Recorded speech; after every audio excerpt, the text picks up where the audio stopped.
Hi, so this will be the last film I make before Dancing in the Wings goes on at Chester Forum Theatre.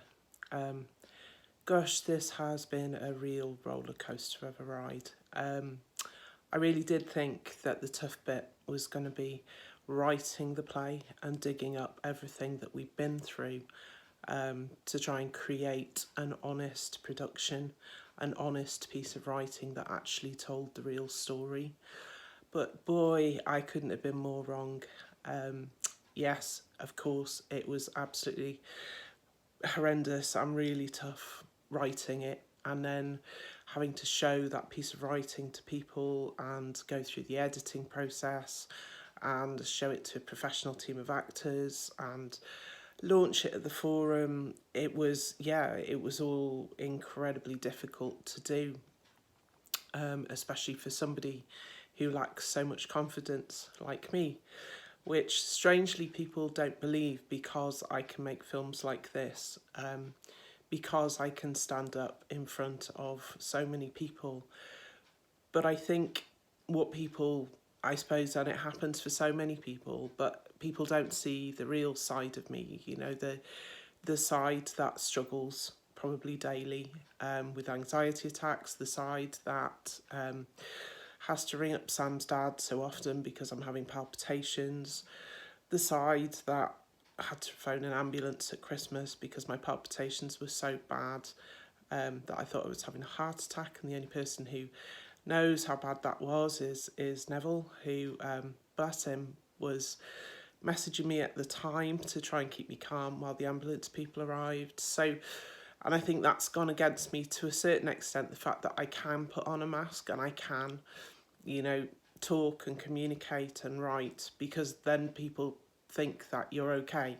And I am okay. I am okay, but I battle to be okay, and I've learnt to wear this mask for a very long time before I lost any babies, and I became a lecturer, and I had to wear a mask every time. I'm the person that without that mask dreads invitations to go out because I have no idea what to say to people. The person that, kind of dreads going into a room full of people that I don't know because I don't feel like I've got anything to offer.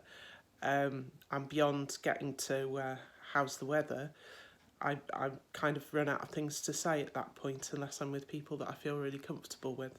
So anyway, as I was saying, I think that I thought that was the hard bit. It wasn't. It then came to fundraising for the production.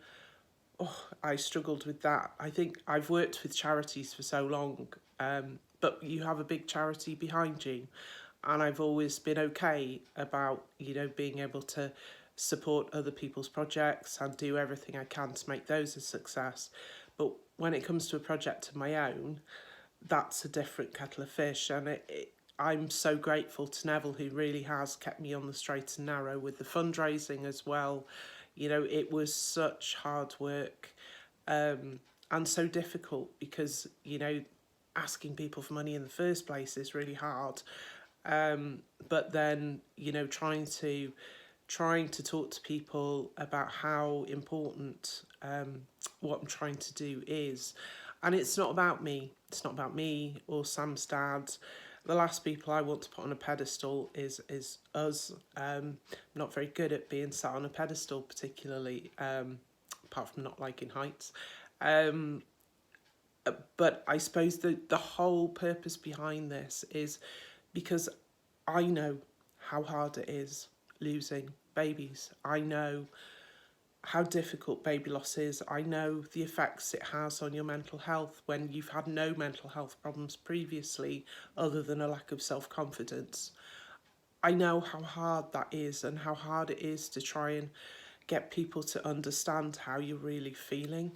And that's the reason I've done this, is because I think that if people can understand, then it changes the way people are with you, and that helps.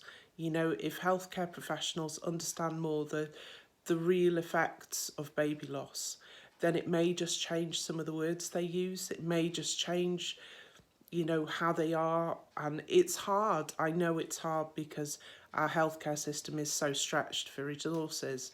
But the difference is in the words and the tone and the way people are dealt with. And that the difference that makes to how you then put one foot in front of the other is huge and a lot bigger than anyone can imagine. So we got through the fundraising, and that was hard because obviously, you know, we had to cancel Nev's amazing event that he offered to do because we couldn't get enough interest. And you know, we did raise the money in the end, a little too late to go out to two of the theatres, but we raised the money, and that has enabled us to do what we have, and will enable some, or at least help enable some of the projects going forward as well, that I hope to be able to do. Because Dancing in the Wings, whilst forming a basis, is not the end of it for me. I'm determined to keep going and carry on. But the situation that we're in at the moment is that, as I've put out this morning, despite the incredible support from the press, who I can't thank enough, and despite the amazing reviews that this cast have achieved, I mean, the job they've done is phenomenal. It's been so hard for them emotionally as well to go over and over and over this, particularly Lisa and Stuart, who play the two leads, and all the cast really, who have to go through this every rehearsal and for every performance. And they've come away with the most amazing feedback and amazing reviews, which is just fantastic. But despite all of that, moving to another theatre in Chester, trying to, I suppose, raise the interest in this has been so hard. And at the moment, we're in a position where we've sold 20 tickets for the first night and 6 tickets for the second. And the theatre holds in excess of 100 people. And the problem is that whilst we raised the funds for the production, the actual production costs were way over and above the £3,000 that we managed to raise. In total, it's around, for the two theatres alone, it's around £7,000. And, you know, obviously the amazing theatre company Suitcase, who put their trust in my writing and have produced this for me, they are a not-for-profit organisation. None of the cast get paid, none of the team get paid, but the theatres have to be paid because the cost of running a theatre is huge, and the technical crew and all the things that go with producing a play, even down to, you know, the marketing and the printing and the posters and everything else, all of it costs. So the money that we raised has been absolutely phenomenal and has allowed us to get there. However, a lot of the money that they rely on comes from ticket money. So we're now in a position whereby we're now having to review Chester performances, and tomorrow at some point a decision has to be made as to whether we go from 2 nights to 1 night. For me personally, that's really hard, but I also have to be practical for them. You know, they have to make a decision. We can't afford to bankrupt a community theatre group with one production.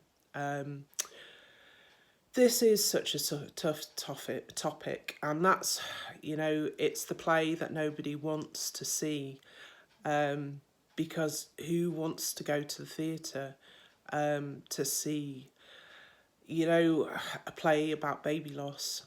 It is incredibly important for all the thousands and thousands of parents out there, for the simple reason that it's raising understanding. This play is not really designed for parents like us to see because they already know what it's like.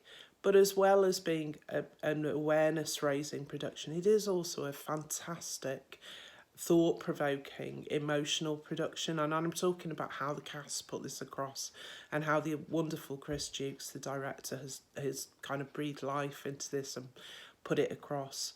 You know, my hope was that as many people could see it as possible, not, as I said, because I want to put myself on a pedestal, I absolutely don't, but because I just want people to understand.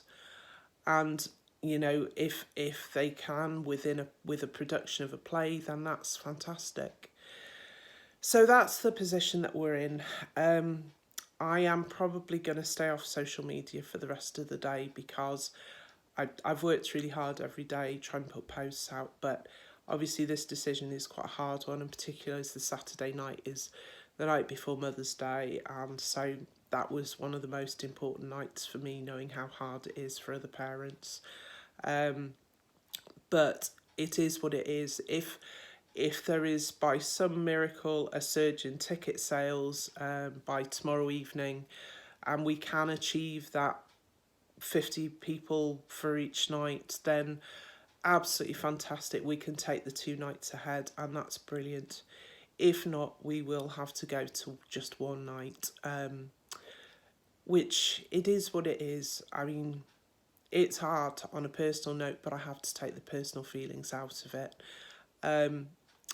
If you would like to see this production, and I put this call out to, I would love to see so many midwives, obstetrics staff, GPs, just coming along to have a look so that they can understand a little bit more for their own patients, then that's amazing. Or for anybody in the general public who would just have an interest and would like to see a thought-provoking, amazingly produced production, then please do. Tickets are on sale.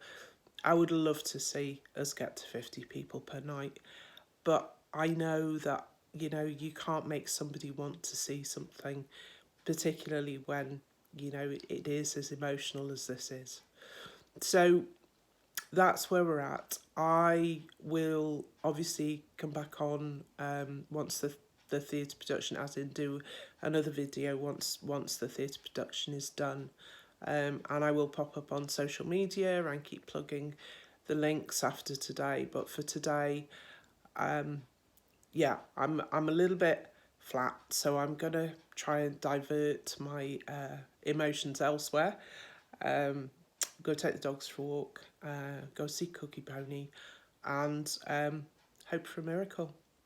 But thank you so much to everybody for, oh, I'm going to get upset now, for your amazing comments and your support to get this production to where it's got to. Without you, I couldn't have done this.